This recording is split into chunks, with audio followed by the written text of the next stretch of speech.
Hello community, it's Michael Angelkovich here, your independent community campaigner. My question to you is, did you get one of these in your mailbox in the last couple of days? Specifically, I want to refer you to this part in between.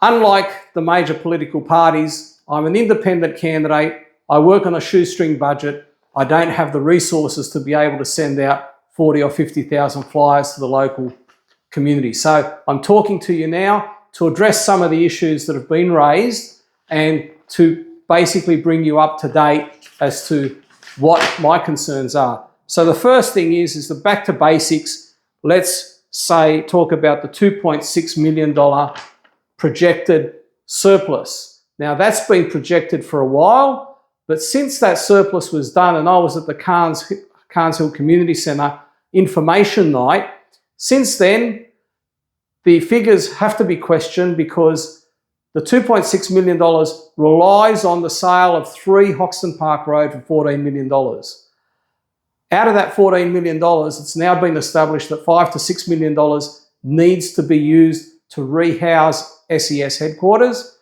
So taking that out, that only leaves 8. In addition to that, there's been a number of pork barrelling, cash splash promises made by the mayor in relation to sporting clubs and various other things. So the $2 million is gone there. We're already in a minus. And so it's very, very questionable as to whether that's going to happen. In addition to that, it was already slated that there will be a surplus for this year only for the election, and every year after that would be a deficit. Now, the fact that there's a $7 million deficit projected for next year after 33 Moore Street was sold for $70 million is a major concern, which basically, if you do the math, Liverpool Council is heading toward a $100 million deficit without the sale of all these income-producing assets, which then put more pressure on ratepayers because the income was being used to pay down council loans. Now, other issues that are raised here. Glory-grabbing mayor trying to take credit for other things that have been taken. Removing the 30k speed zone. Well, 30k speed zone was introduced by Transport for New South Wales as a trial a couple of years beforehand during COVID, and we couldn't do anything because it was a trial period insisted.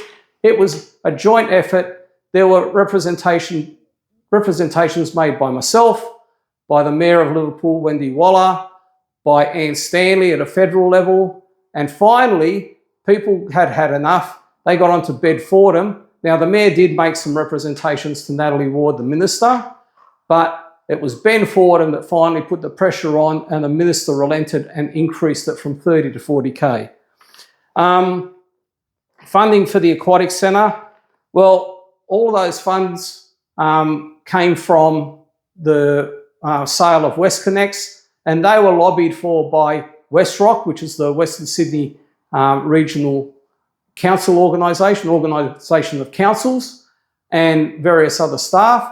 I mean, for me personally, I've spent 6 years campaigning for the community, and with the community's help, I've managed to raise $350 million for infrastructure projects over 6 years. So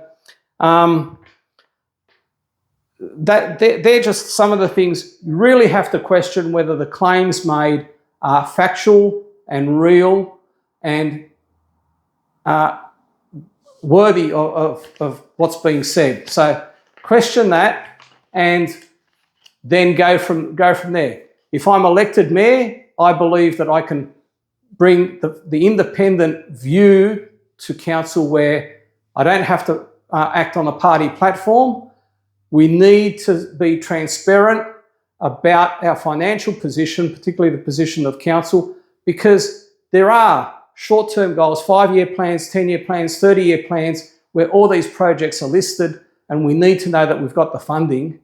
I mean, I've shown that I'm persistent, I'm dedicated, I'm committed to serving the community, and have been for almost 7 years now without taking 1 cent of pay from anybody. I've been self-funded, even to the point of funding my own campaigns. and not having to rely on ratepayers' money to fund the campaigns for me. So please, I'm asking you, consider me as a vote for mayor, but also vote below the line for South Ward and get me a seat on the table of council. Appreciate that. Thank you very much in advance.